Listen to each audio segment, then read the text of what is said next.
بسم الله الرحمن الرحيم الحمد لله رب العالمين اللهم صل وسلم وبارك على سيدنا وحبيبنا ونبينا محمد وعلى آله وصحبه أجمعين وبعد. So today these are the three concepts we're going to study: Rahn, Hajr and Sulh. I'm going to first of all finish or repeat quickly what we did last time, just the last part of it in case you forgot what we had done. We talked about riba for quite a while. In two lessons I kind of covered as much as I could. I answered as many questions as I possibly could in terms of why it's haram and what form of it is haram. Basically riba, to simplify it even more, it's the impermissibility of paying for borrowing. It's the impermissibility of paying for borrowing. When I borrow money, I give back what I borrowed based on a deal. Jazakallah khair, thank you. On a deal that we have regarding a certain period of time. Time will not equal money in this loan that we have. That is what riba comes down to. And everything that could cause that to happen, the Prophet ﷺ gave a hadith to make haram. So it's not like there's more than one concept of riba. It's one concept that have different ways for us to prevent it from happening. And that's why riba is haram in certain types of food. It's haram in almost anything that that has the same value, give or take, in a general sense. And that was basically what riba was.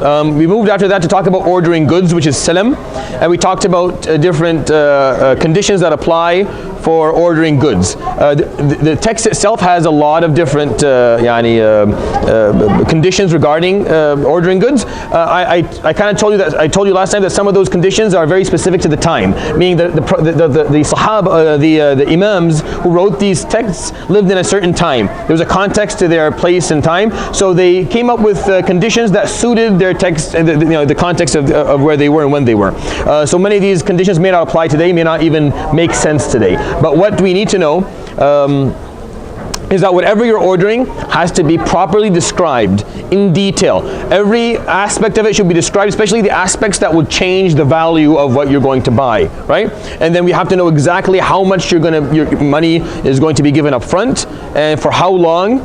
We're going to wait until we get the good that we're going to get and where we're going to get it. These are the conditions, just to summarize the conditions of ordering goods. So you need to describe the good properly. It has to be described in every detail that would change its value. And if it's not the way it's described, it's going to be returned, the money is going to be taken back. The money that you give up front for ordering that good has to be an amount that is agreed upon. The good has to arrive at a certain time in a certain place, and that should be all written within the contract. That's just to kind of summarize ordering goods. Today we're going to start with something called Rahn. Yes? So now the price wherever you set, can you just have a certain level that has to be set, or you set as high as you want? Look, whatever you guys agree to is up to you. If you want to sell an eraser for $1 million and there's some guy who's willing to buy it, that's their problem. How much they want to pay for something. Yeah, so you're like maybe 6 months late for that question. So look, we'll go back to the third lesson before this one, and I talked about that in detail. So you can listen to the whole explanation, and you can so go to YouTube and listen to the third one before this. I went into a lot of detail in that. I talked about it for like at least an hour. So you can go listen to that, and then you'll understand the idea, inshallah, behind it. Okay, so today we're going to talk about Rahn. Rahn. In English, the best way to translate it is collateral. The best word for it is collateral, or pawning something. This is an extremely important concept to understand if we're going to understand riba in detail. If we're going to understand riba, you have to understand the concept of collateral.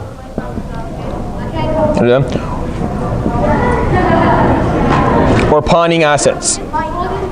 So whether we're pawning an asset or we're talking about collateral, it's extremely important for the idea of riba to become clear of why it's haram.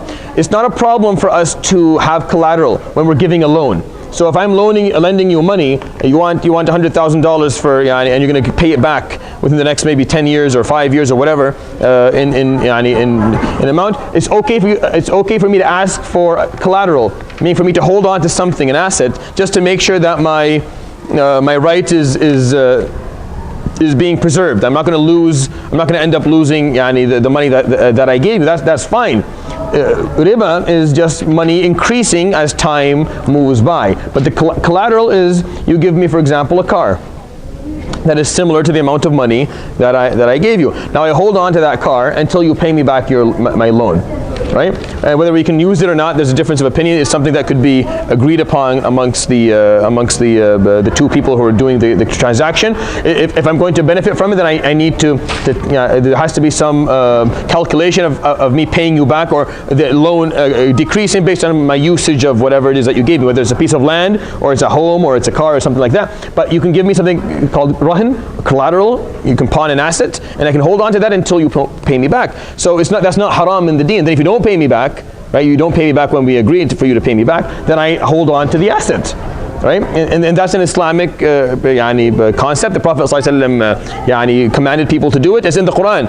وإن كنتم على سفر ولم تجدوا كاتبا فرهان مقبوضة. If you're on, let's say you want to do a transaction and you guys are traveling and there's no one to write down the agreement, then there can be then pawn an asset or use a collateral. Well, I want to take a loan from you, but no one's here to write down the contract, and we're here. Hold on to this, and you give it back to me once I pay you back, right? And it's an accepted concept. Whether you're on, it doesn't have to. It's not specifically just if you're traveling or if there's not someone to write, but it's a generally speaking, it's an acceptable concept. Okay. So let's just read what the Imam talked about regarding collateral, and then if there's any questions we can add. It's a pretty simple concept, but it's important to understand if we're going to understand why riba is haram. Because when you're thinking about loans, you're saying, well, there's no, where's the security? Because that was a big question that I got last time and the time before. Where's they're taking risk when they're lending you. They're not really taking risk. They can take collateral. Right, the collateral is something totally acceptable in the deen, which is a way, if the issue is security of my loan, like I give you the money and I want to make sure that I get my money back, I'm not going to lose anything, well then you can take collateral, they can pawn an asset, that's not a problem. But usually that's not the thing. That's not the riba has turned into a way of generating money. For the minds of most people in the world, riba, interest, is a way of making money. It's a big way, it's the main way, it is the core way of monetary systems making money, especially for those who are lending it. So it's not the issue. But if the issue is security, then Islam offered the alternative, offered the solution. You can do something called rahin. يقول الإمام أبو شجاع رحمه الله: وكل ما جاز بيعه جاز رهنه في الديون إذا استقر ثبوتها في الذمة. And everything that you can sell, you can pawn. Everything that you can sell, you can give as collateral. When it comes to diyun, diyun means when it comes to debts, when it comes to loans, إذا استقر ثبوتها في الذمة, when the loan has been established as a personal debt, meaning now it's being clear. استقر ثبوتها في الذمة, now it's turned into a personal debt. We've signed the contract of the loan. I've taken the money, and now you're waiting to be paid within a certain period or at a certain date. See, it doesn't matter whether you may say I'm a pay in installments. Is there a difference than paying installments or paying at one point in the future? It really doesn't matter. And Islamically, you can pay in installments, or you can just pay it full at the end. Just instead of giving the money to the person whom you owe, give it to someone who you don't owe to hold it for you, and then you can give it to them at the end. So it doesn't really make a difference. When you pawn a collateral, when you pawn an asset, when there's a collateral, you only get it back after you've paid back your loan in full. You have to pay back your loan in full. Actually, in Islam, there's some difficulty in the loan when I'm paying it back in installments. Because when I'm paying back in installments, there has to be a proper calculation in terms of the collateral, what part of it, how much of it is going to stay with the person that is holding on to it. Because you can't hold on to the whole thing if you end up not paying the loan in full. If I pay half the loan, then you should only get half the collateral that I gave you. So the calculation has to be clear. So you have to pawn something that is dividable. If you pawn a cow, how do you get half a cow? Like, it doesn't work, right? So there has to be some way to divide whatever asset that you're pawning. Yeah, so again, that has to be agreed upon, whether after slaughtering the cow, the amount still, because an alive cow does not have the same value as the meat of a slaughtered cow. In many parts of the world, an alive cow is way more valuable. You only slaughter cows if the cow is extremely sick, it's dying, it's very old, it doesn't give any milk, then they slaughter it and they use the meat. But generally speaking, a live cow that will give milk is much more valuable for the owner. So everything that you can sell, you can pawn. If you can't sell it, meaning if it's haram to sell or has no value, then you cannot pawn it. And that, of course, is common sense, but that's what the Shafiee have as their first statement within the concept of collateral. وَلِلرَّاهِنِ الرُّجُوعُ فِيهِ مَا لَمْ يَقْبِضْهُ وَلَا يَضْمَنُهُ الْمُرْتَهِنُ إِلَّا بِالتَّعَدِّي. And the person who is offering the collateral can go back or can call this off as long as he hasn't given the collateral to the person who he took the loan from. So if I'm taking a loan from you, and I took the loan and I want to give you collateral, that's what you asked for collateral in return, and I have it, I'm going to give it to you, and then I want to go back on my word, I don't want to give you I can do that as long as you don't have it in your hand. I mean, once I give it to you, the collateral is with you. I can't take it back again. Once you have the collateral, if you're lending money, the moment you have it, I can't take it back unless I give you my loan. I can't say I don't want this anymore. So let's say I pawn with you a piece of land, and now the land is with you. You're on it. Yeah, it's actually you have the contract for it. And then in the middle of it, like, I don't want to do this. I want to take the loan and just pay you back legally with no pawning. If you already have the contract, I can't take it back. I can only take it back after I pay you the back the loan. Does that make sense? So as long as if I took $100,000 from you, right? It's a loan. We're going to write a contract on it. But you asked for collateral, and I said yes. So here's a $100,000 phone. I give it to you. After I give it to you, I can't say I don't want to do this anymore. I don't want to pawn anything with you. I just want the contract to be yeah, exactly. So if I give you the collateral, it's with you until I pay you back. But I can go back on the collateral concept before I give you the actual asset. We can go talk about it again. But once you have it, we can't change it and we can't go back. I mean, we have to stick to this because or else it becomes a useless concept to begin with. Yeah. So is that even with even when the other person agrees? Like let's say, oh, I don't want to do this. I want to change it, and the other person says, okay, fine. Yeah, even if he says he shouldn't go back. For the Shafiee, that's not for everyone, but for the Shafiee, you're not allowed to go back. Once the marhoon, once the collateral, the pawned asset is in the hand of the one who lent the money, he holds on to it until he's paid back full by the person in front of him, just to keep the huquq mahfudha. Two questions. Number one, can the pawned asset, does it have to equal the value of the money? Yeah, so hold on for a minute. So let me finish talking about collateral, and then at the end, if anything is missing, inshallah I'll answer. But because they talk about this quite a bit. وَإِذَا قَبَضَ بَعْضَ الْحَقِّ because once we're done, I put these three because at the end of sulh, most of these questions will be covered, inshallah. And then at the end, if they're still not covered, just we'll answer them. وَإِذَا قَبَضَ بَعْضَ الْحَقِّ لَمْ يَخْرُجْ شَيْءٌ مِنَ الرَّهْنِ حَتَّى يَقْضِيَ جَمِيعَهُ. إذا قبض بعض الحق, if the person who lent the money is taking the installments or taking certain amount of the loan back, he does not return the collateral until he takes the full amount. He has to take the full amount, and then he can give back the collateral. He can't give, okay, you gave me some, here's some. So you don't give back and forth unless we're going to do something called sulh, which comes in a second. If at a certain point, like, look, I owe you money, and I can't pay you back. Is there any way we can do something different? Is there any way we can come to an agreement where I don't pay you back the money? And then that's called sulh, reconciliation, and there's a different way to do that. But generally speaking, if we're still sticking to the contract of the loan, you don't give back the pawned asset or the collateral until they pay the amount in full. Okay, so that's rahin. Now we're going to move on to hajr, and the question you asked will be answered inshallah within the text in a few minutes. So al-hajr, which is suspension from transactions. Al-hajr is when you're suspended from being able to have a transaction. You're not allowed to use your money anymore. So suspension. I don't know a better word for it, but if you can think of one, tell me. Inability to pay? No, that's not what this is. It's not an ability to pay. You're not allowed to use your own money anymore. Meaning they're going to seize your assets and your money. So like the government would do that in certain situations. It's called hajr, where now you're not allowed to touch your wealth anymore for a while. Like even in Islamic society? Yeah, so there's reasons. وَالْحَجْرُ عَلَى سِتَّةٍ, and suspension from transaction occurs upon 6 types of people. Number 1, as-sabi. So first, the youth. Someone who has his family passed away. I think underage is a better word. Underage would be or what is a minor, right? A minor, yeah. What, 18? So yeah, a minor under, depends on the country you're living in. So in back in Arabia when this was written, it was under if you're under 11. right? So if you're 12, you were capable of doing your own money because you were old enough at that point. So other parts of the world, it's, if you're under 18, other parts of the world, you're even older, like you're under 25, yeah. This is for who you're lending the money to. No, this is just talking about suspension of transactions. Who can we suspend from transactions? If a child, someone passes away, two parents pass away, and they leave a 15-year-old boy.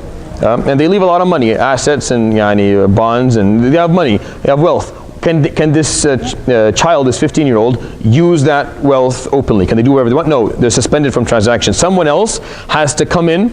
Someone has to be either an older family member or someone appointed by government to hold on to that wealth until he's old enough, until he reaches a certain age where he's capable of taking care of his own wealth. Does that make sense? So Islamically, and that's in the Quran.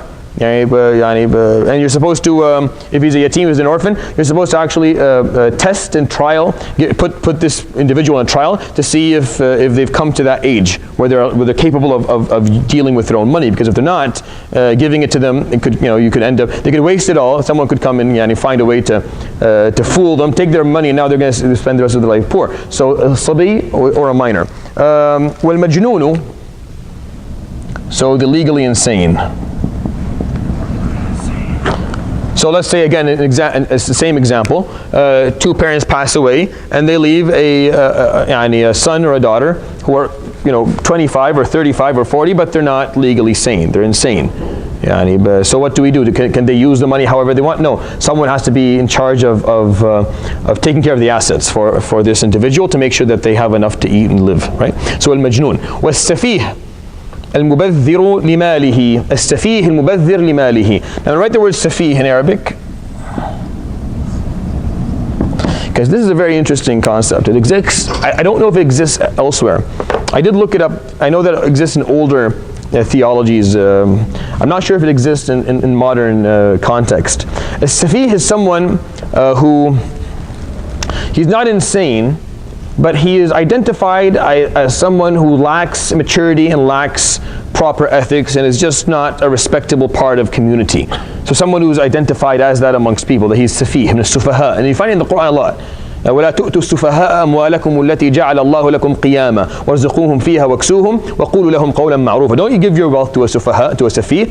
However, give them enough to clothe them, feed them, and be very وقولوا لهم قولا معروفا, and be very, very kind in the way you speak to them. Right? So they're sufaha. They're people who are not. And the way I look at it is because when we define sanity, or we define when we look at the IQ scale of people, there's different levels of IQs, and for you to be legally insane, you have to be under a certain number. You have to be less than I think 60 or 70. But there's this range between maybe 65 and 95, where the person doesn't possess the mental ability to actually take care of their own wealth and their own assets. And that doesn't exist here, I think in Canada clearly. Yeah. Maybe. Is that a legal term? No, that's not a legal term. Yeah, so they translated it as spendthrift. No, al-mubadhir malahu is spendthrift. So if you look at the text in Arabic, as-safihu al-mubadhiru limalihi. Al-mubadhiru limalihi means the spendthrift, the one. But the word safih is the actual word that is meant by this whole thing. But the translator, Jazakallah khair, didn't want to use the word because there's really no translation for safih, a good one. So he kind of just jumped over that. Yeah. Does it feel like foolish? Like yeah, exactly. But foolish. But the word foolish is a social term. Safih in Islam is also a legal term. It's also a religious term. That's what I'm trying to say. That the word safih is not just a social or linguistic term trying to say someone's foolish. No, it's also a religious and legal term that some people identify as sufaha. For example, back in the day, this is a long time ago, if you walked around with nothing on your head, like you're not covering your head, you were considered safih, and if you stood in court to give testimony, it was refused. You have to have something on your head. It was considered an act of safaha. So all of us are a bunch of sufaha at this point. Sitting here in the masjid because we're not. So forgive me, because we have nothing on their heads. Back in the day, that's how it was considered. Now these are social norms, meaning certain things will dictate what is safaha and what is not. If you look at the Quran, they called it out to Sayyidina Salih, right? إِنَّا نَرَاكَ فِي سَفَاهَةٍ. They told him, we see you to be of safaha, to have foolishness, meaning we're taking away your authority and your ability to speak publicly and to be someone who is listened to, meaning we're revoking your right or your privilege of being someone who's a public speaker or a public figure. So the concept of safaha is down. I'm not saying down regulation, but it's bringing down status. Maybe instead of insanity, lack of common sense, what most people commonly think is acceptable. So it's not yeah. So that's not a legal term. It's not talking about just any level of intelligence. It's also behavior. If someone, for example, so a Shafiee, a gambler, would qualify Islamically as a Shafiee. If someone is known to be a gambler, you don't give him the wealth, even if it's legally his. If he's an alcoholic, you don't give it to him. If he's someone who has a record of doing extravagant, taking extravagant steps with money and wasting a lot of money on projects that don't work time and time again. Someone who has a psychiatric diagnosis of bipolar, for example, or certain types of schizophrenia where they go on manic sprees and they start spending money. So this is what Shafiee would equalize to in terms of an illegal term. But I think it's interesting that Islam actually has it as a religious and legal concept. That someone like that, you don't give them money. Why? Because at the end, we're looking out for the person. This is a person who said, it's my right, it's my right. Yes, we understand, but once you take this money and you waste it, then who's responsible for taking care of you? The state is going to have to take care of you again. Okay, if the state's going to have to take care of you then let the state take care of you now. And make sure that this money that is yours stays yours so you can enjoy it, so you can actually use it for your own sake. So it's not saying that you can't use your money, it's that you're not going to be given full authority on the usage of your wealth in every direction. Yes? For a minor, if they pass a certain point, they'll receive their full, yeah. For the Shafiee, is there like a yes, point so a Shafiee, if he's a gambler and he does tawbah and it's clear that he's not doing this anymore, he was an alcoholic, he's not like that anymore, he's someone who had some issues and they dealt with it and they went through rehab or any form of social transformation and people were able, but see, the social aspect of regulating people and the opinions of others and the behavior of people is important in Islam. If people identify someone as something, then that can change how they actually get treated later on, which I think is an important idea. I'm not saying that I have a clear, a perfect way to define it right now from a legal perspective, but I think it should exist again. Wallahu a'lam, in legal terms. Okay, so yes. Yeah, but that's more of a it's more of a curse word than anything. But from a legal perspective, there's something like that in there. Like there has to be some proper but we have to look. The word Islamically Shafiee is an acceptable word. We have to find something that works for us. Okay. So someone who's Shafiee can still be Muslim, can still go to Jannah. Like that's not. We don't know that. See, that's why Shafiee is kind of in the middle ground. He's not insane, but he's not also fully functional in society. He's not responsible, meaning he lacks maturity, lacks responsibility. He's somewhere in the middle. He may be someone who will go to Jannah immediately, maybe not. Maybe he's made choices, and these choices he can't, like someone who's addicted to drugs. But they may go, they may not. I don't know what led them to that. Depends on what led them to that. In other words, we can't say Shafiee is not Muslim. No, that's not what we're saying. Yeah. Okay. والمفلس الذي ارتكبته الديون. Someone insolvent. So an insolvent or someone who has no money, someone who filed for bankruptcy. Al-muflis, so someone who's filed for bankruptcy and he's filled with debt, like he has a lot of debt, he has no money on him. So he's not allowed to use whatever wealth he has in his hands or whatever assets he has. If he filed for bankruptcy, whatever he owns goes to the state, and now they're going to deal with it. So I think it's the same thing here. I think it's the same thing. If you file for bankruptcy, they're going to do an audit to see exactly what you own and what you have, and then you don't have full authority or full ability to use that wealth that you have anymore, which makes sense. Well, maridu, because an insolvent means someone who filed for bankruptcy and has debt. So if you have no money, it's not like you have no assets anyway, so who cares? But if you have debt, meaning you have no money, you have debt, and then you can't just do whatever you want. Because now we fear that you may, because the assets that you have aren't yours anymore, really. If I owe you $100,000 and I don't have any money, and I don't have a job either, but I have a piece of land, technically that piece of land is not really mine. Technically it's yours because I owe you and I have no way to pay you back, and I have to pay you back. So this asset technically is kind of the other person's. So you shouldn't be able to use it however you want to use it. This should be taken care of by the state so that the other person gets their right and they're not their right isn't lost. What you owe them isn't lost. Okay. والمريض المخوف عليه فيما زاد على الثلث. So this is interesting. terminally ill. Terminally ill in any amount of money that is more than the third of what they own. If more than a third of their assets, they can't use it. So someone who's terminally ill, meaning they was told that you're going to die in the next 6 months or year or whatever, now he can only use a third of his wealth. At that moment, legally, Islamically, you can use a third of your wealth only. More than that, you can't. Because now it's not just about you. If you're terminally ill, someone who's very, very old, in their 90s or 100, the centurion, or someone who's given a diagnosis of a very, very severe disease, and it's obvious or it seems so far that they're deteriorating, they're going to die. If they make decisions, financial decisions, as they're passing away in more than a third of their money, it's rejected, it's revoked, it's not okay. Within a third, they can do whatever they want. It's totally theirs to do whatever. But over a third, it's not, and this will come, we'll explain that in a second why. But I think you can tell why. Someone who's passing away, he's leaving behind waratha. He's leaving behind family who's going to inherit him. It's not the money, because your money is not just yours, and my money is just not just. It's Allah subhanahu wa ta'ala's wealth that others have rights within, whether it's poor or whether it's the people that we leave, we leave behind. Allah subhanahu wa ta'ala, He gave you that money to take care of your family. So now, as you're passing away, like, well, you know what? I'm not going to be here anymore. So I don't care what happens. I don't have to be here to listen to you. So I'm going to give all this away, and you can just take care of yourselves.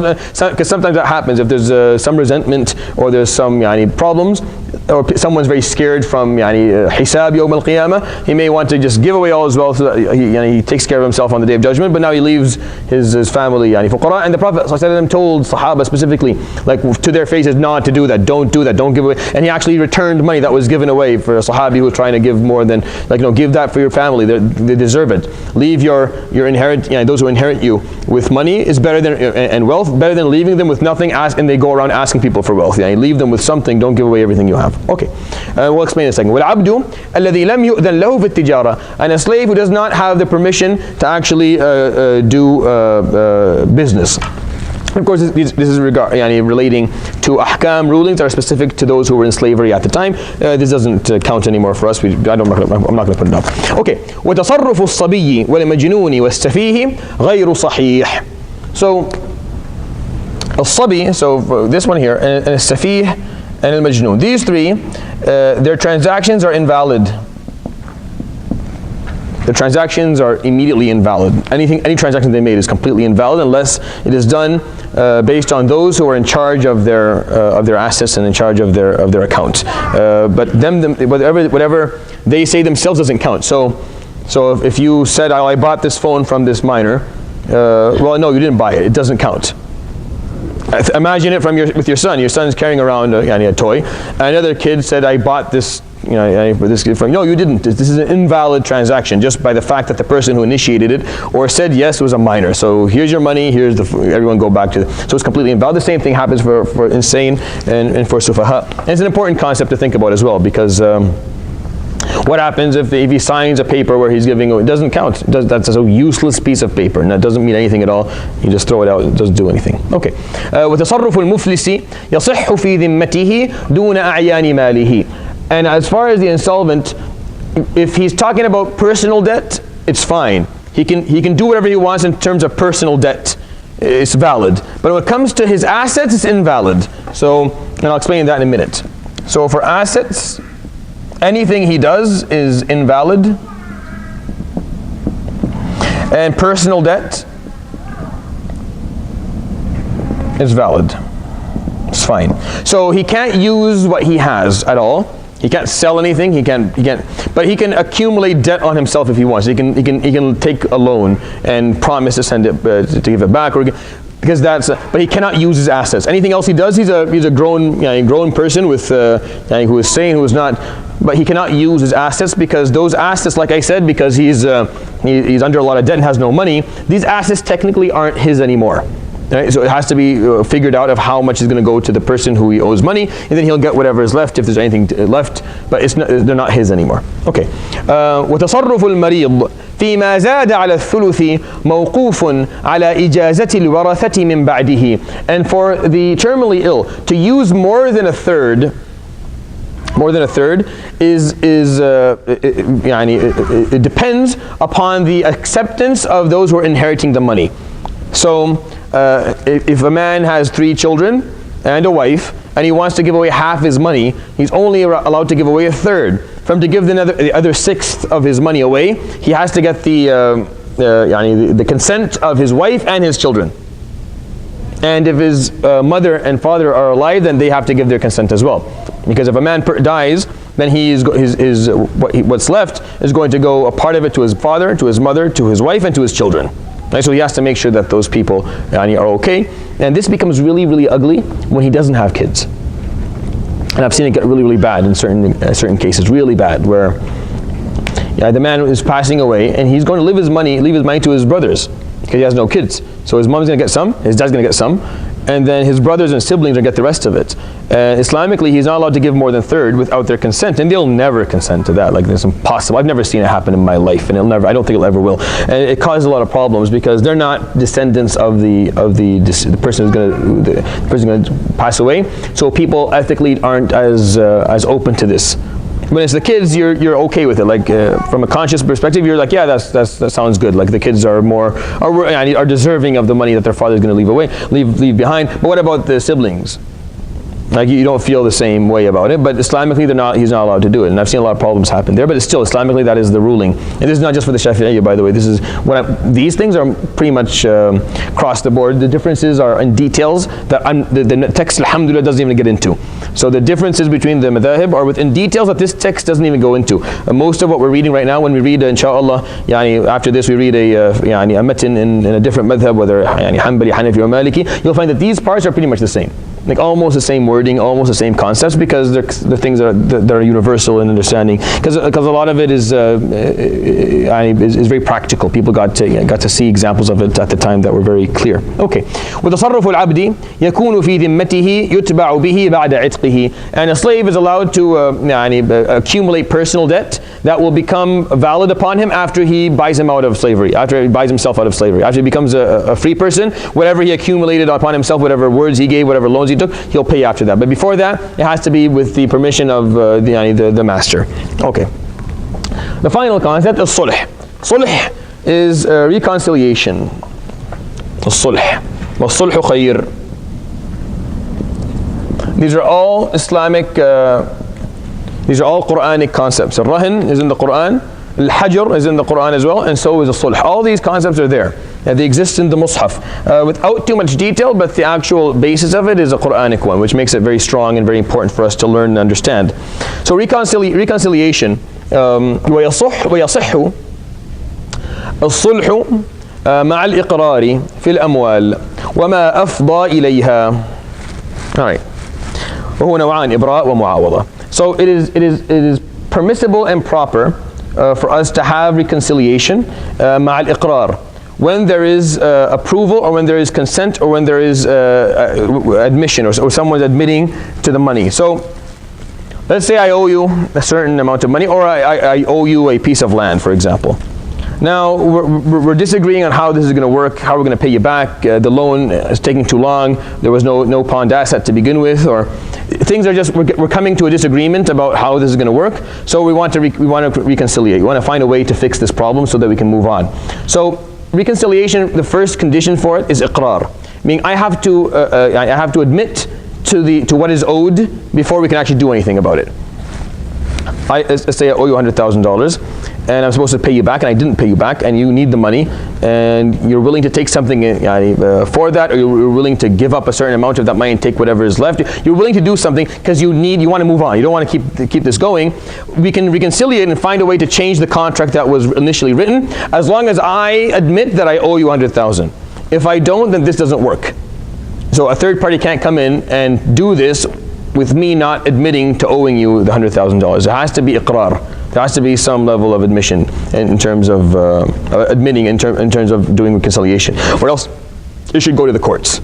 So if I'm not admitting to what I owe you, or the person doesn't admit to what the other person is asking for, he's saying I claim that this piece of land is mine and he's supposed to give it back to me. We agreed that after 3 years or 4 years I would be given the contract. He didn't, and we're not. And he's asking for more time, and we're disagreeing on this.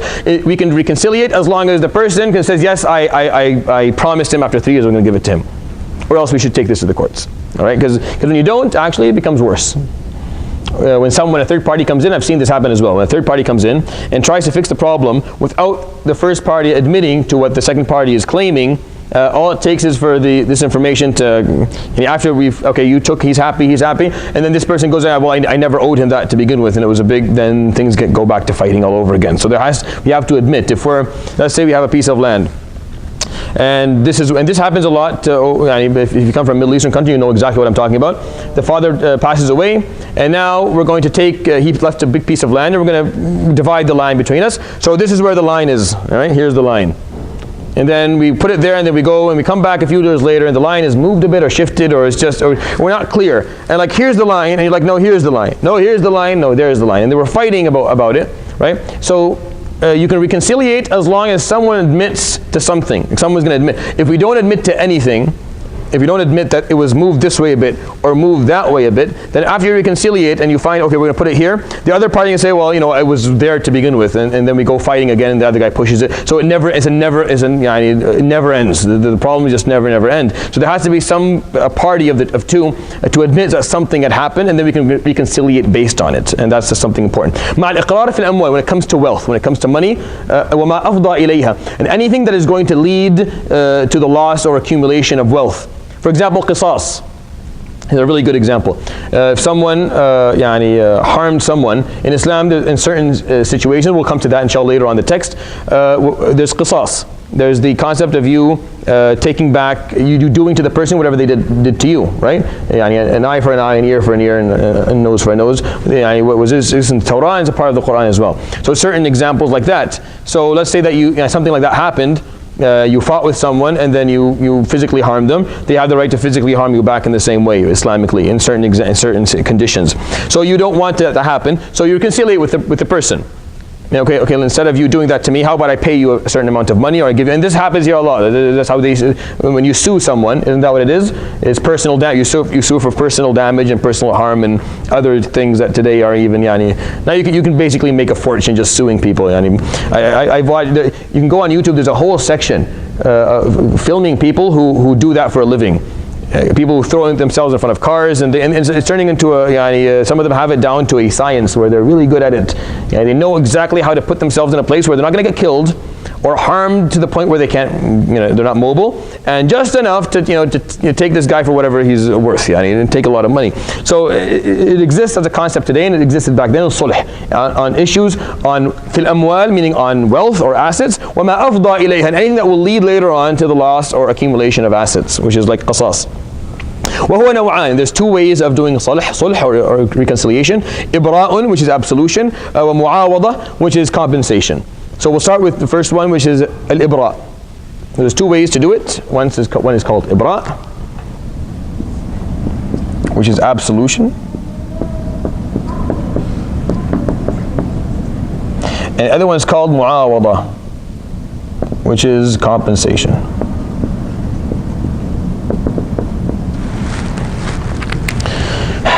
فالإبراء اقتصاره من حقه على بعضه ولا يجوز تعليقه على شرط. Meaning, for the person who was owed by someone else to accept a portion of what he is owed instead of all of what he is owed. Meaning, okay, you owe me 100,000, give me 60, and I'm samahak with the 40. I don't want 40,000. This is called absolution. I'm saying that I'm forgiving you with $40,000. وَلَا يَجُوزُ عَلَى شَرْط. It can't be done as a condition, because it turns into riba at that point. Or you can turn it back into riba. So it can't be, this can't be a condition when I'm lending money, that's going to happen at any point. It can't be based on a condition, and it can't be based on condition. For example, let's say I will forgive you with a certain portion of my loan when the first beginning of the month comes. When the beginning of the month comes, like in a month. No, that doesn't work. Either do it now or wait until the beginning of the month and then do it. So it can't be done based on a condition for a time or for anything. I'll forgive you of a portion of your debt. Maybe if I make this amount of money this month, or if I'm capable of going to Umrah. No, it can't be based on a condition. If you're going to do it whenever you're ready to do it, and it has to be done on the spot. And it can't be a condition for the loan when you take the loan to begin with. It can't be a condition for that to begin with. Okay. That's absolution. المعاوضة, which is compensation. وعدوله عن حقه إلى غيره ويجري عليه حكم البيع. So you owe me $100,000, but and you're not, and for some reason you can't seem to put it together. I'm like, all right, I don't want $100,000. Give me something else. Give me something for it. Give me that piece of land that you have wherever in whatever county. Give me that. Are you okay giving me that? And if the person says yes, now this turns into transaction. This becomes bay'ah. This becomes selling and buying. I bought that piece of land for you for $100,000. Right, so now يجري عليه حكم البيع. All the rulings regarding selling and buying apply to that transaction at that point. So compensation becomes a transaction actually. It turns into an act of selling and buying, and we have to treat it as such. Does it have to be perfect in terms of how much we're selling or buying? I mean, does it have to actually be worth it? Meaning, you owe me $100,000 and you're not giving it to me, and then you have a piece of land that's worth more than that. Can we do this if it's worth more than that? So yes, you can do it because it's a transaction. That's why I told you it is similar to any transaction. It's worth more, but you're going to sell it to me for $100,000.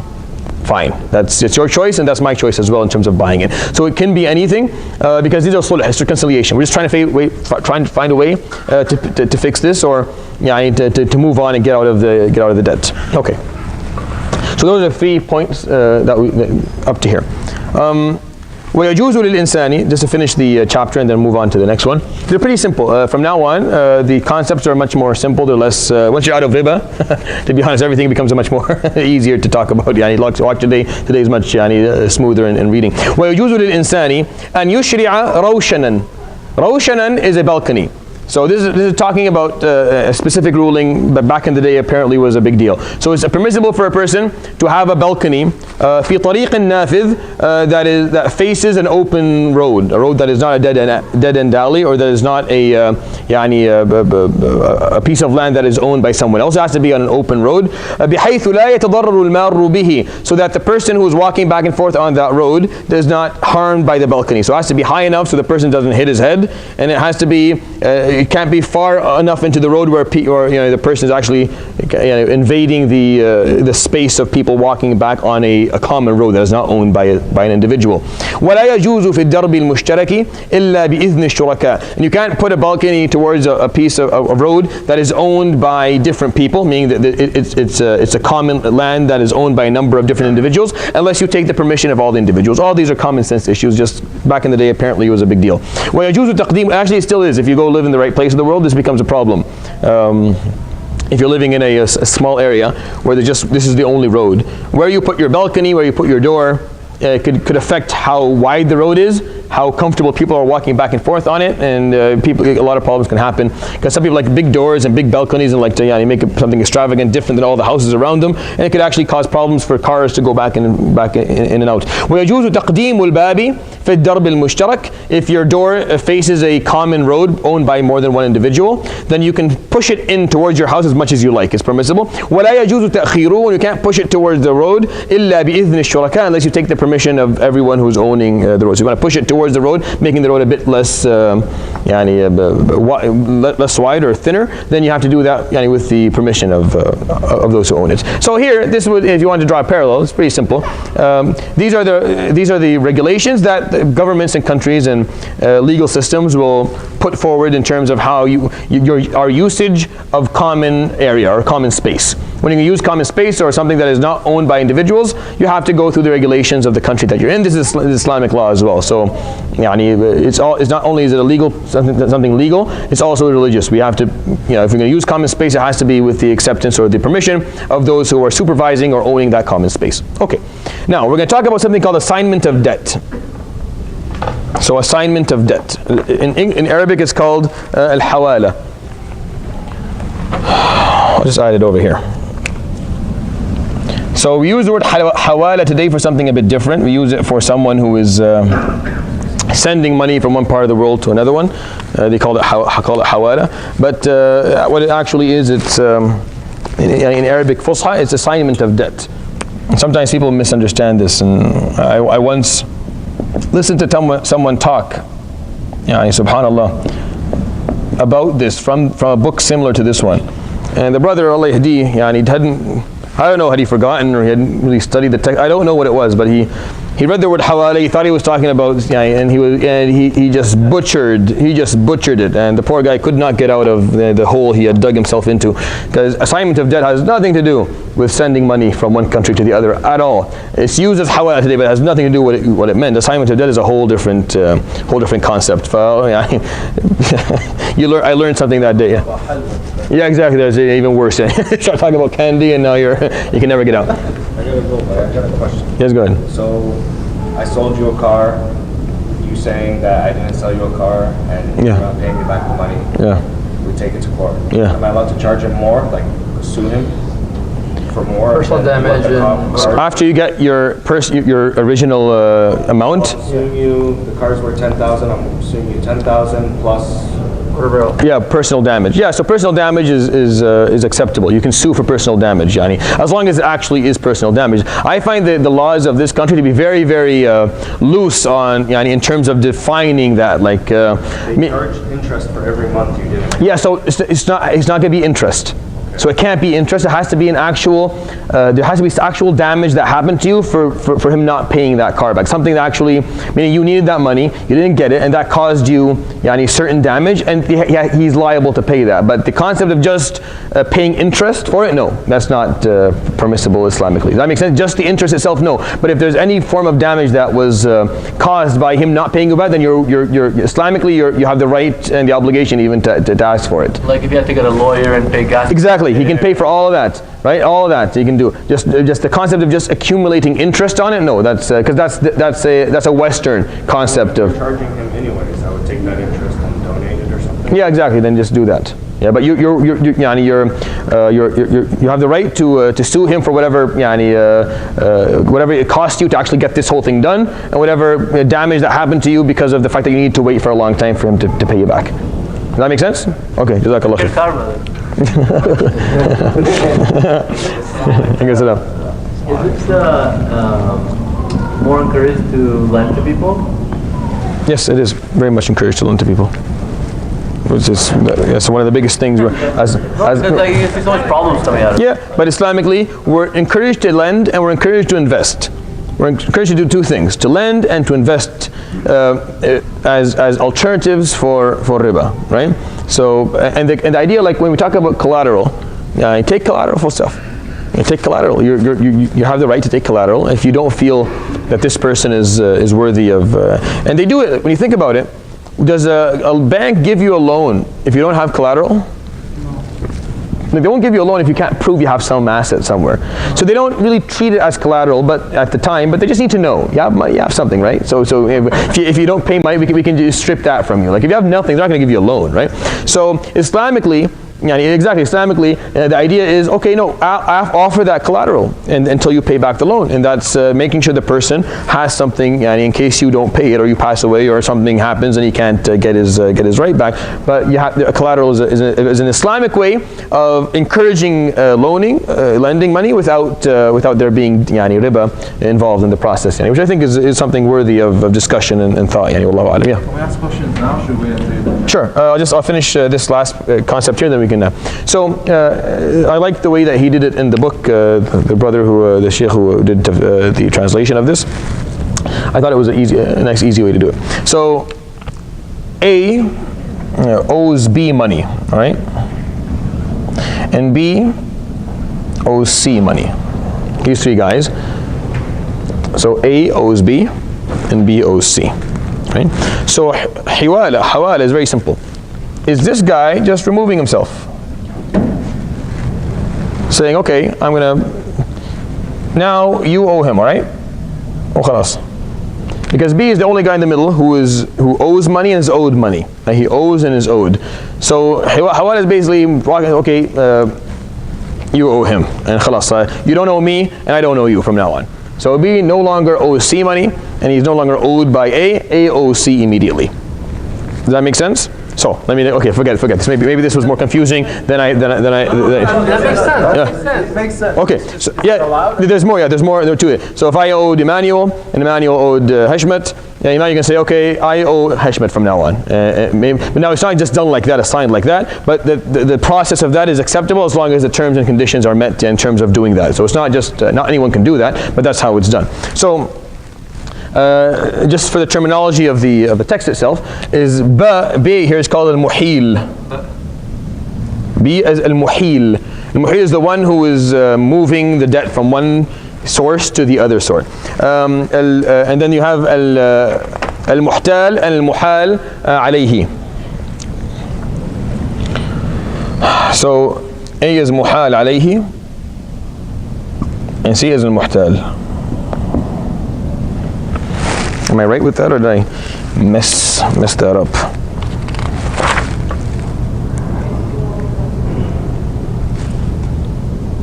Yes, I'm right. Yep. No, it's a different. Yeah, it's a different word altogether. I turn this off, or am I good? Okay. So now let's read the text and we'll talk about the conditions, and if you have any questions, you'll ask. وشرائط الحوالة أربعة أشياء. And there are 4 conditions for this assignment of debt to be acceptable. المحال عليه المحتال. المحيل المحتال. Yes. المحتال. Yeah. So there are 4 conditions for this to be acceptable. The first condition is رضا المحيل, meaning the acceptance of this guy, acceptance of B.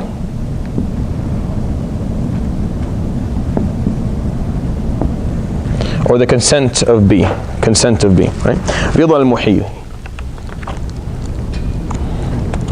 Number 2, وقبول المحتال. So let's say the consent of B, just so that there's different words that are used. So consent of B and the acceptance of C. So C has to accept this. If I owe Emmanuel, Emmanuel owes Hashmat, and he's going to say, okay, now you owe Hashmat. Hashmat has to be okay with that too. He has to be okay with me owing him and what I owe him now, because I'm a different person with a different thing that I owe. So he has to be okay with the person and with what's being owed here. Okay. Hold on for a second. Give me a minute. 1 minute. وكون الحق مستقرا في الذمة. Has to be an established debt. The debt has to be established, meaning it can't be something that is not established yet or still disagreed upon. So if my debt to Emmanuel is established, but his debt to Hashmat is not clear, no, that it has to be something well established. It has to be a contract all signed, so that we don't get into legal problems and then it's not. It has to be 2 established debts that we're going to assign one to the other. We're going to remove one. واتفاق ما في ذمة المحيل والمحال عليه. So ittifaq means the similarity.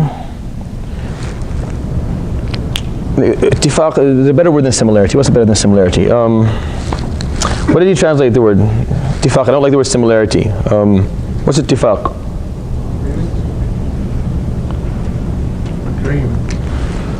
Yeah, but we're talking about things, so agreement is a kind of a weak word. All right, I'll explain and then you'll make sense of what it means after I talk. واتفاق ما في ذمة المحيل والمحال عليه.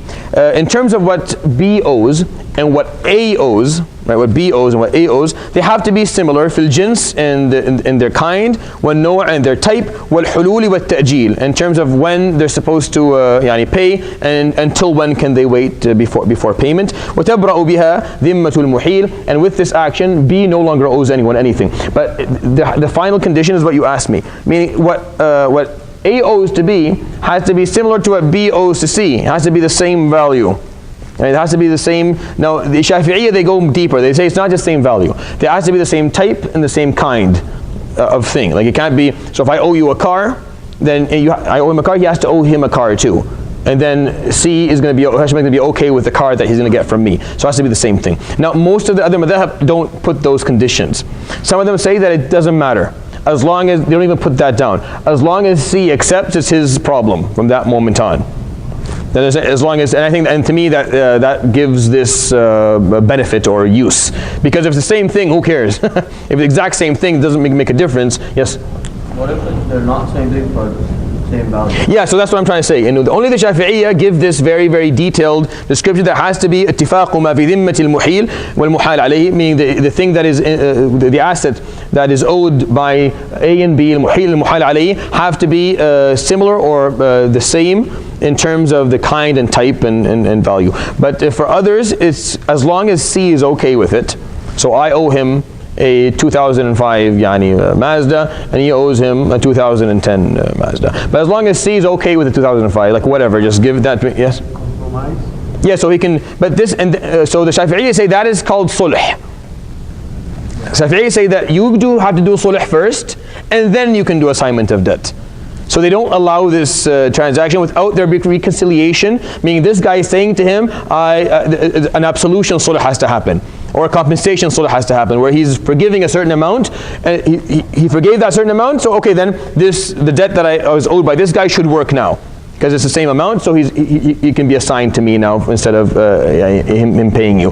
But the rest of them, they don't see that to be necessary. As long as C hears the description, he's okay with it, then he's okay with it. That's his choice at that point. But the Shafi'iyya, they like it to be a bit more strict in terms of assigning debt from one person to the other. Yeah. So what if C is okay with it?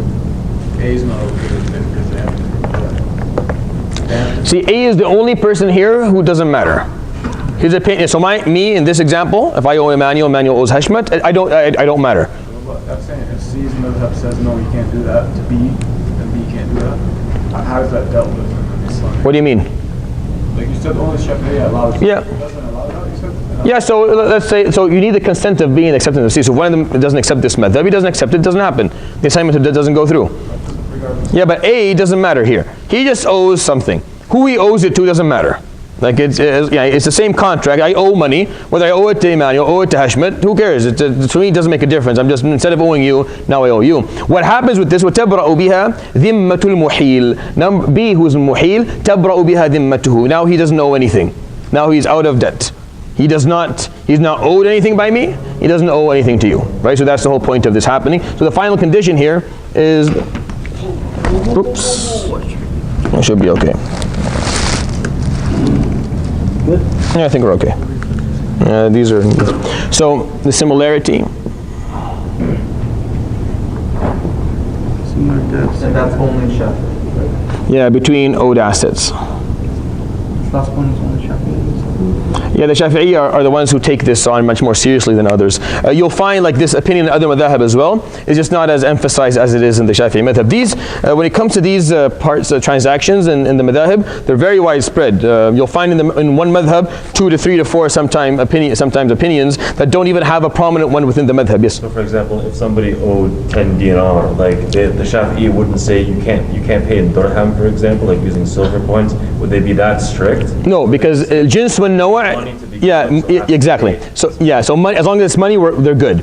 But if it's money to an asset, there has to be reconciliation first between the two, between basically B and C. So Yeah, so if it was a boat, it would have to stay a boat. Yeah. You want to stick with the yeah. Shafi'i. Unless B and C reconciliate, go through the reconciliation process, and then the assignment of debt happens, then that's okay. But to do it just immediately, like I owe you a boat, he owes me, 100,000. How about he just owes you $100,000? No, Shafi'iyya, okay, we have to reconciliate first. There has to be we have to calculate whether this boat is less or more, and then we have to say, I forgive you with the rest of that debt, or there has to be compensation in the middle. There has to be something like that, and then we go ahead and we make that, we make the assignment of debt. So this is hawala.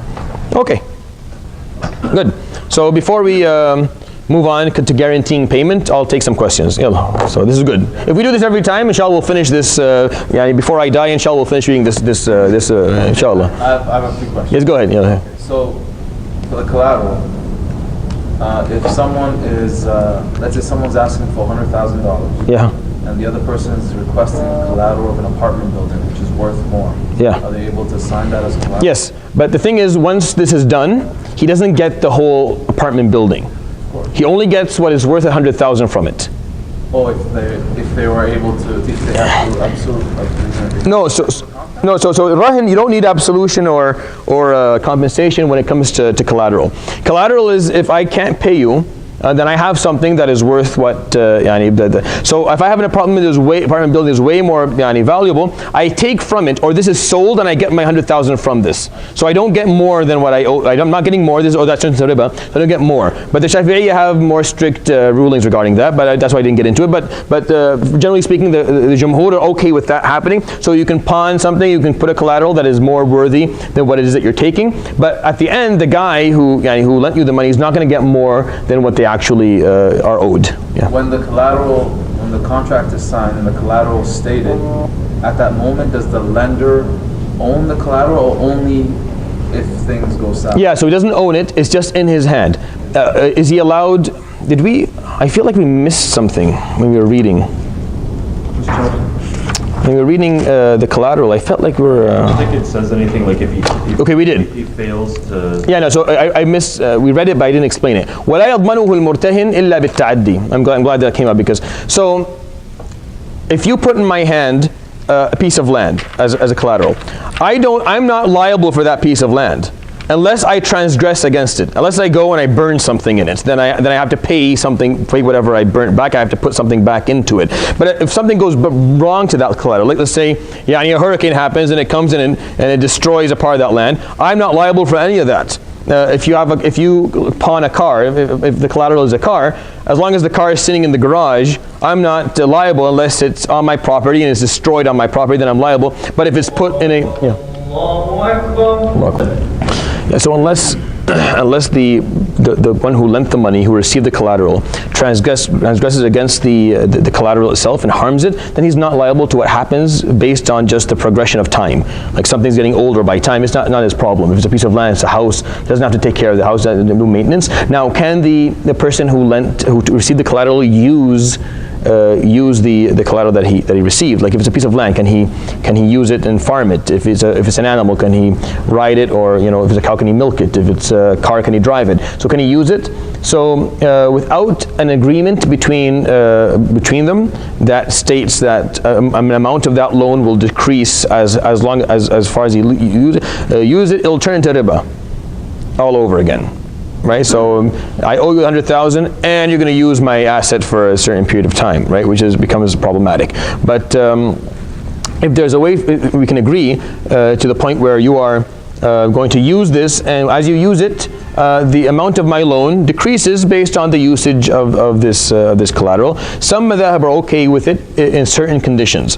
If it's if it's like an animal, like something that will just keep it alive, like so feeding it and then using the milk. So that's not considered as riba, because when you're paying to feed it, so you're taking the milk instead. So in certain conditions it's okay, but I'm giving more big examples like cars and property and stuff like that. So there has to be an agreement. If you're going to use the collateral, then that has to be decreased from the loan that you gave. If it's like a property and it's like, this is my house, this is collateral, but I have to live here, can they do that or no? That becomes a bit more complicated. If the collateral is not in the hand of the lender, the majority of the scholars aren't okay with the concept. Meaning, you lend it, the collateral has to be given to the person. He has to own it. It has to be with him. It's going to be in his. Yes. I think he's asking that the other person lives in it. Yeah. So I'm going to take my house is a collateral, but I'm going to stay in it. That Islamically, that's a problem. That's not okay. Yeah. Yeah, but the guy lending the money, the lendee, who's putting it on collateral, the guy lending the money doesn't own the house, right? It's still in his hands. So Yeah. you just leave the house. Yeah, so it stays empty. Or the person who was receiving the collateral can live in it with a contract between them that will decrease that from the loan.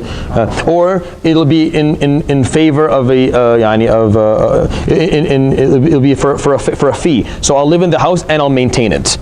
So I'll be responsible. In that case, it's okay. So if you give me the collateral, I can live in it if I'll maintain it. I mean, I'll pay for everything in it, and I'll take care of it and keep it, because sometimes houses that are left without residents in it can lose value, or can have a lot of problems in them. So, like I said, it has to be an agreement between the one who's lending the money and the one who's receiving the loan in terms of how the collateral is going to be used, so it doesn't turn into riba, and no one loses the value of the asset. Yeah. Who would pay the fee? So if I'm giving you the and you're pawning the house. So if I'm going to live in the house, I have to maintain the house. I have to pay for whatever fees, like the electricity and hydro, whatever, for that house. This is the person getting the money. Yeah, that has to be into an agreement so that it's worth it. So you said the same thing about a car, oil change, blah blah. Can you crash, that's it. Then you're liable. Yeah, yeah. If you're using it and there's an agreement of usage, and then you harm it, then you're liable for. No, so it decreases, like, because maybe the damage to the car is not worth the whole debt. So you just.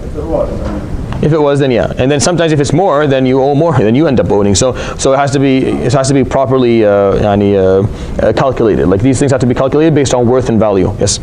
Okay, so then two more questions. What happens when there is a contract with collateral, and then the person who lended the money, the person who received the money passes away?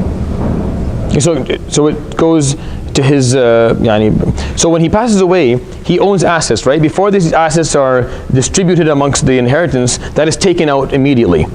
So dain, any personal debt that is established upon the deceased is removed before we give away the amount of money. They distribute it to the inheritance.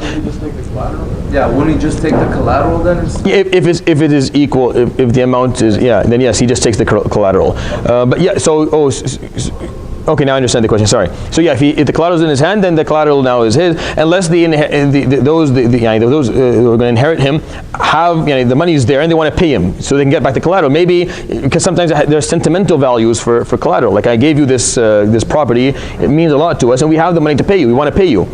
Like, he left assets, we're going to sell these assets, we're going to give you the money that he owed you so he can give us back the collateral. In that case, he has to give back the collateral once the money is there. But if the money doesn't exist, like after the inheritance there's nothing left, then the collateral is his. If it's more than the value of what of the loan, then it's sold, or it's figured out in a way where he gets what he's owed, he doesn't get more than what he is owed. Sorry, last question. Yeah. For forgiving debt, like, is there a big status of it in Islam? Yes, of course. Yeah. 100%. You can forgive someone's debt. 100%. Oh yeah. Rewarded for that amount. So loaning people, instead of giving them sadaqat, you get ajr, and then for giving that debt, you get even more, because you maintain with that action the integrity and dignity of the person in front of you. Right? When I give you money, here's a sadaqah. Right? You take that money, you benefit from it, but it's a sadaqah. You always remember yourself that you took a sadaqah. Right? A gift is kind of hard to take in huge amounts of money, especially if the person doesn't really have it. But if I lend you money, so now you feel that your integrity and your dignity is still maintained, but you're going to pay back, and then later on he forgives you with that debt. Right? It's an act of forgiveness. It doesn't hurt the dignity and integrity of the person as much. So Islamically, you get way more ajr sometimes in those situations than actually giving sadaqah. Like, actually giving sadaqah, you'll get more ajr by lending and forgiving loans later, because you're not only helping someone, you're also maintaining their integrity, which is something that we sometimes don't pay attention to when we're dealing with money. Yeah. Does that answer your question? Yeah. Okay. Yeah. Hold on. In case of collateral house, if the lender lives in the house with paying rent, is it okay? So he's paying rent in something that was given collateral to him? No, that's not going to work, because that's collateral. That's his, at this point, it's not for either of them to actually use. So the person who put it as collateral, it's not his right now. It's not his property at that moment. So you have to move out. Yeah, so... yeah, exactly. So it's not... But that's as a whole, actually. In case he were to return, then he would get up. Yeah, no, that doesn't work. If I pawn the house to the person who lent me money, I can't charge them rent for living there. That's not gonna work. But he can live there and take care of the house in return for using it. Like that can work. But for him to pay me, well, I owe him. Why would he pay me? Why would he just pay himself? The property, not the asset. But he's not trying to own the asset. He's just holding on to it until you pay him back. This is not a transaction. He's not buying something from you. He's just holding on to this. You're going to pay him back, inshallah. But in case you don't, this exists. It's not touched. It's not going to be used. Not going to be sold. Not going to do anything with it, so that he can get his money back if you don't end up having money. So that doesn't work like that, because it makes no sense. I owe you and you're paying me. Well, why don't you just pay yourself, and that way I don't owe you. Yeah. The concept of collateral, like I know from back home, when someone lends money, usually what they say is, "I'll put my house in collateral." Yeah. Right. So like if I need money from you and you give me money, I'll come to you and I say, "Listen, if I'm not able to pay back $200,000, my house is your house, right?" Yeah. So you saying that I can't live in my house is problematic Islamically, because that can throw you out on the street. So Islamically, we're not supposed to do it like that. Just don't put collateral. just take a loan with a contract. Don't put collateral at all. You can't use your kids and wife as collateral. Yeah, yeah. Actually, there's no. So there, yeah. No, actually, we didn't continue, but if we continued, there's actually daman al-jasad. You can actually physically say, yeah, I'll take care of it physically, especially if it's a physical right back in the day when it was when slavery was a thing. So these things could work. So we didn't come there yet, but that is something. Today, of course, that doesn't apply at all. But so if you give collateral, it's something that shouldn't be used by you or by the one who lent the money. If he's going to use it, the one who lent the money, then it has to be with an agreement where the loan decreases based on usage, or he's going to maintain what he's using. But for you to keep on using it, just don't give collateral because you don't want to be thrown on the street. There'll be a different way to fix this loan instead of you ending up without a house. Yes. Why third? Where did it come from? It's a hadith. The Prophet ﷺ actually used the word third. Doesn't get more. Okay. Jazakumullah khair. Subhanakallah bihamdik. Shadu an la ilaha illa anta astaghfiruka wa atubu ilaik. Wa sallallahu ala Muhammad.